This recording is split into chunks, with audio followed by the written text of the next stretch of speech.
everybody, my name is Sue and welcome to my channel. Today I'm doing my Crazy Craft Obsession February Crazy Challenge layout. Now this challenge is about using this page maps page. It's a sketch, so that's what we're focusing on. I think I'm going to flip it, and I'll show you why I'm going to be flipping my design.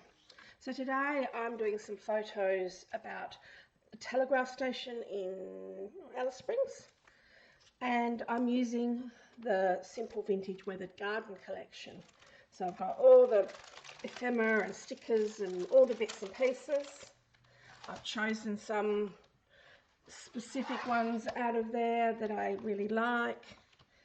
I have got I'm using a few of the pattern papers from in here. And I'm also using this base page, which is called Moss Clay. So these are the papers I'm using from the sheet. This is a random piece of paper. I'm not sure where I got that from. So these are some of the papers that I'm using. So this one here is Hello Lovely. And I do love the flowers on the other side, but it will make more sense for me to use this. And I'm not actually a fan of plaid, but I do quite like this plaid from this collection. So I'm also going to use this stencil from Delusions for numbers, because we can see in the thing there's some numbers at the bottom. I think I'm going to put mine the right way around. I'm not sure I can flow with the backwards ones, but we'll see where I get with that. So I'm going to put a little bit more mixed media on this page using that stencil. So I'm going to grab my Ranger Distress ink. Let me fold this page map so I can see in the corner a little bit better. I'm using a dauber. Now I'm going to be having this little thing up in the top left hand because I'm flipping it sideways. So I think that would be a great place to start and put a little bit of stenciling. Awesome. I think I might have some stenciling going in the two sections on the either side instead of those flowers. Because if I'm going to introduce some numbers, I'm going to do it properly. I do love me a bit of numbers, being an accountant and everything. Alright, and I think I'm just going to do a little bit in this little corner here. The good news about doing stenciling with ink is it doesn't take long to dry, because really you can use on top of it straight away. But I am going to do some stenciling in this where these numbers are. So when I'm using these photos, I think the paper that I plan to use on that, underneath that, is this. And I'm going to do my numbers, my letters underneath it in texture paste so that it's a little bit, stands out a little bit. Now, I think I'm going to do random numbers rather than the whole numbers backwards. I think that is what I would prefer to do. So I think I'm going to use this bottom row just because it's easier. And I think I'll start from the 5.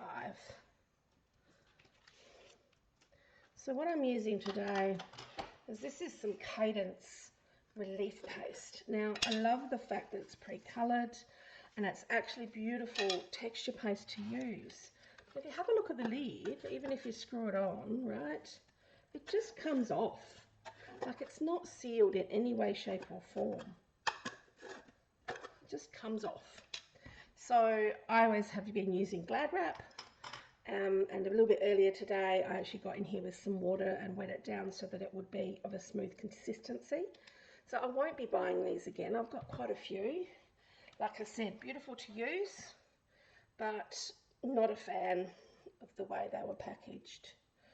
So it's a bit tricky to see, but we've got the 7. I've got to be careful because I don't want to go up into the bigger letters up above. So need to be a little bit careful and, you know, run down. Doesn't need a lot really, because I'm only doing those numbers. So I think that's good, and I can cut those out later when it comes to... Now, I will be re-putting a new piece of glad wrap in this, but I'm just putting it down. And it always helps if you do have something that doesn't seal well. Put the glad wrap on and push it down so that it's actually touching the media. I don't mind if my stencils get discoloured, but I don't like having crunchy bits because they can interfere with the next time you use it. So when I'm not videoing, I go and run it under the sink, warm water, rub it over the top with my hands. Stops you from getting little fluffy bits like I'm getting here. But because I'm here videoing, I'm just going to quickly run it over. So let's have a look at the different things that we want to put on this particular page. So we've got that longer strip going across, which I think I'm going to use this particular piece of paper. Now, these page maps, generally you don't need to follow them exactly. So I'm going to try and do that. And I actually want to use this section because it's got a bit of texture with the darker colour. This is not quite like that. And I'm probably, let me cut it here. I think my trimmer may need a blade replaced because I'm getting a bit of a fluffy edge here. So I think the best thing I can do is just come along and add some ink on the edges so that's not quite so obvious. Now I don't want it this long, so I'll get other little trimmer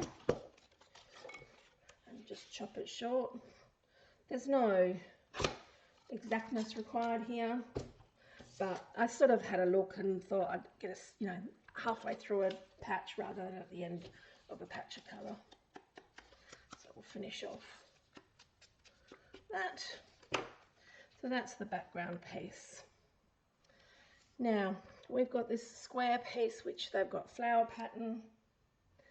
I may, let's have a look what was planned for that. What was I thinking? Just stuck my finger in my texture paste, so that's helpful. I've got some offcuts here. I think that flower piece, is it long enough? Yeah, I think it is.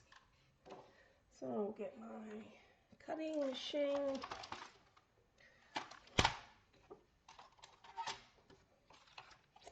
And I'll cut a piece. Because I'm flipping it, this piece would then go underneath and in that sort of format. Once again, I got fluffy bits, so I'm just going to grab a sponge and use the same colour I stenciled with. It just makes the pages pop off a little bit better. So that's that there. I'm not sticking anything down because now I've got to find the piece that I can stick underneath all of that. Now actually I really just do like this plaid, which is so bizarre because it's really not my normal. I'm wondering whether I could use that. I think I will, just because I like it. How big is it? Well, it needs to be long enough for my photo and a title. Now my title is probably going to be a bit bigger, though not that I know exactly what my title is going to be. Oh, and then I look at that cross, I'm not sure. Oh no, because it's underneath, so that's fine. So let's just chop that off. I think I'll chop it off so it's partway through a white section. Bit more contrast. Try that. So in theory that would go behind here. And this photo would go there. So yeah, cut it plenty big enough. I think I might chop off a bit.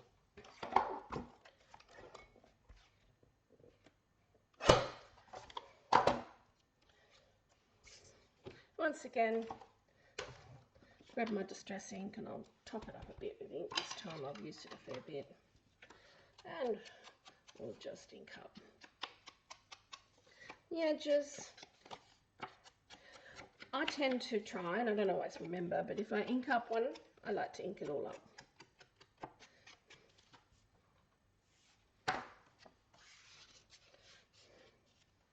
Alright, we've got that there. So I'm pretty happy with that. Now this I'll cut up shortly. It's actually dry enough already. So as long as it's big enough for my photo, I will cut it where the 5 is.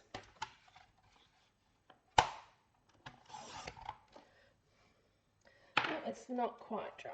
Alright. So dry enough to touch, but not dry enough to put pressure on. But I think I'll chop it off the right size.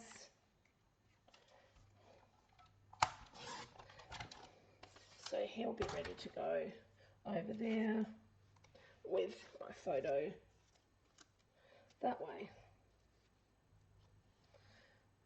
That works for me.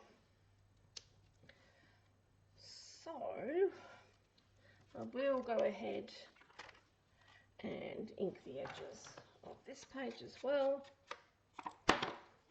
throwing it around.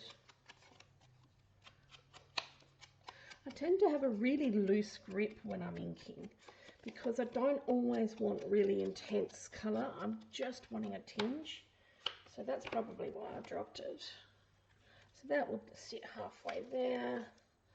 I'm using a flip flap here because I've got this picture which I really like.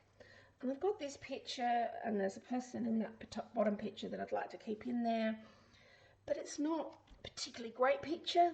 So it works just having it so that the other two are under there, and I'll stick that flip flap down.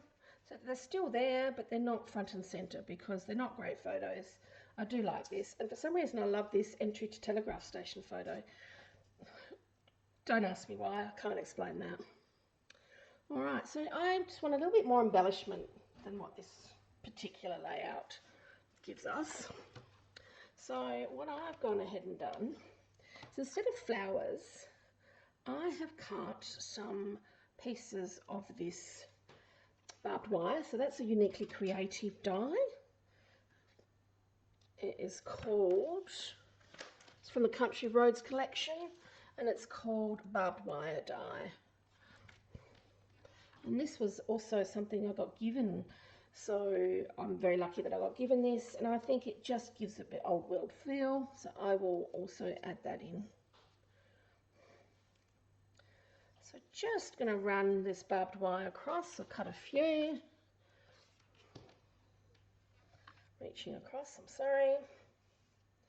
So I think that will be okay to pop those up, just to give it a little bit more texture, rather than give it that old world feel, because it is, you know, it's first telegraph station in the Northern Territory to allow them to have telegraph across the country. So I need to think about my title, and I need to think about something in the corner here.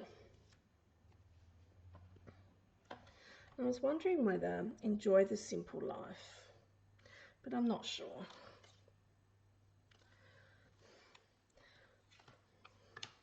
So I think photos would be good. And I do actually like the yesterday, tomorrow, today, because this telegraph station was there yesterday, it's here today, and it's still going to be here tomorrow. I think it just shows the timelessness. So I'm happy with that. Do I want the chipboard one? Or do I want the flat one? Definitely chipboard. So anything else in any of these that would then add? Now there's a love heart there, nothing in there. Could certainly add one of these love hearts.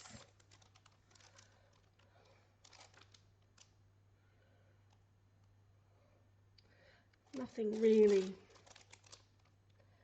pops out on me there.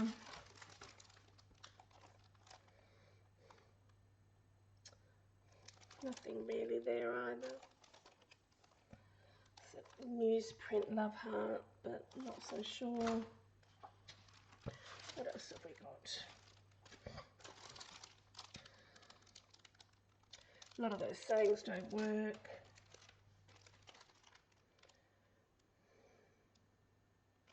Not sure there's anything there, but I'm wondering if I can add in some photos, some flowers.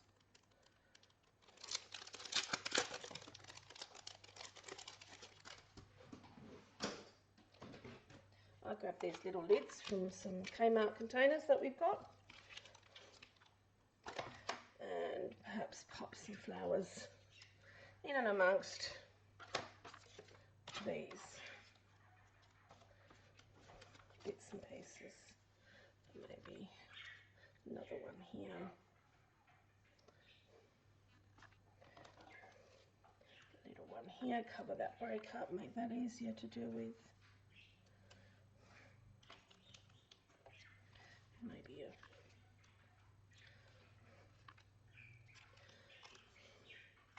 it definitely looks like it needs to sit up this way.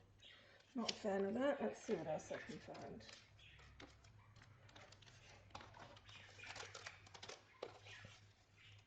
Lots of butterflies. Yeah, I think that might work. If I tuck him in there.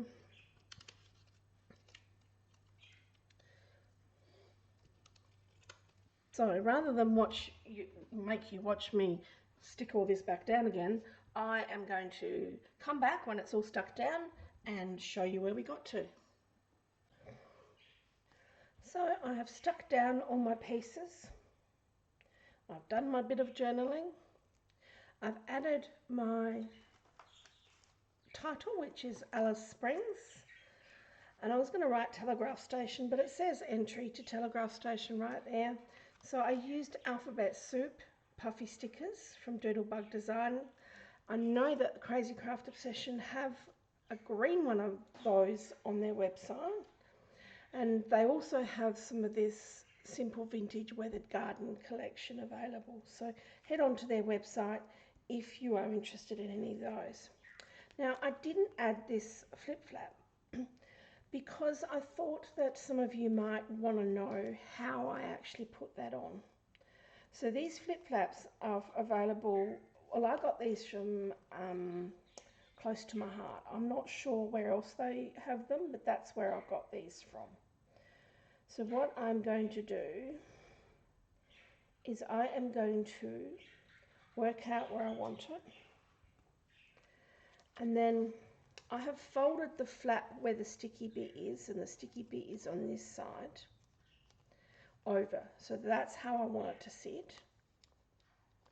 So I peel off a little bit of this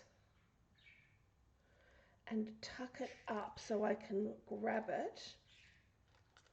There's a little bit peeled off, it sits up there, and then I place my photo where I want it to sit, and I think right there.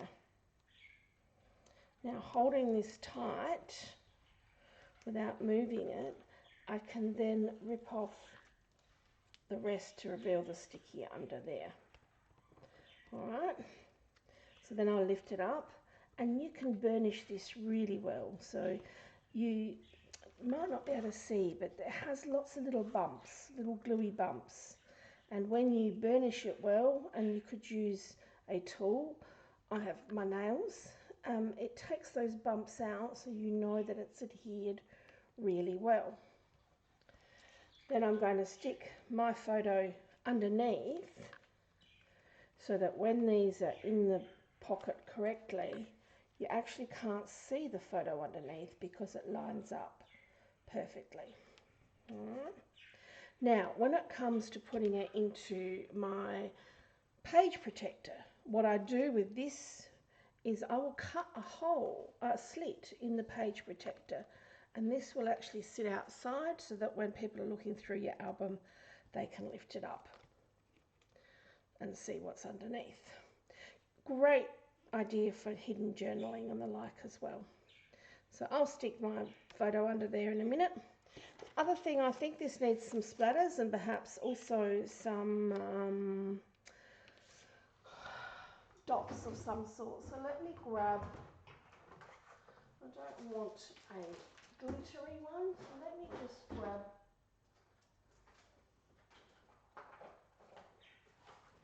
and see what colour. Now if I've got the Rustic Wilderness in the Tim Holtz inks, that'd be really great. Let's have a look.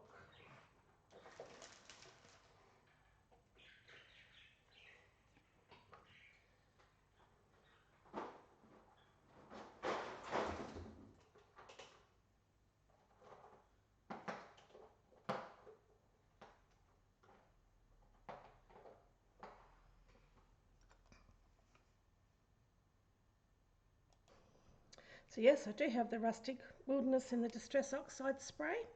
So I just want to shake it up because you can see that the colour difference between one side and the other is really extreme. So we want to get the actual correct colour. Cass once again will tell me off.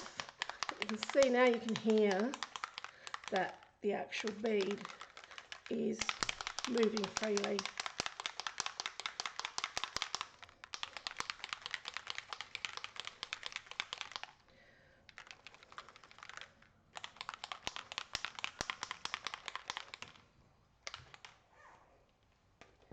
Alright, I'll give it a quick splatter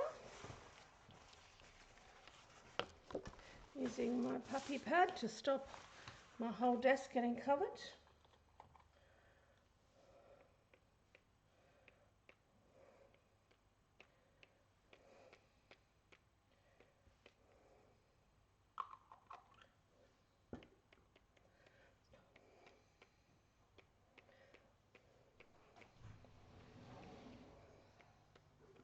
So just some splatters, just so that it's not so bare. Then I'll get some drops to put on him. I think I'll get some Nuvo crystal drops. And these two, so one's crystal drops and one's vintage drops in Regency green and woodland green. So I'll just practice off here, make sure it doesn't split. See, good thing I did. And I'll start with doing this in the areas where I've got some embellishments.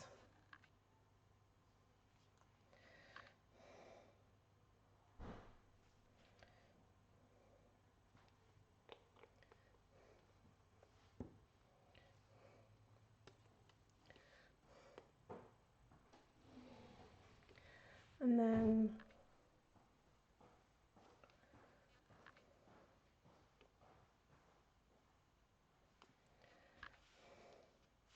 I think we're done. So thank you very much for watching today. Don't forget to head off to Crazy Craft Obsession if you'd like to get some of this collection. And like my video. I'd love you to subscribe. And I hope to see you next time. Thank you.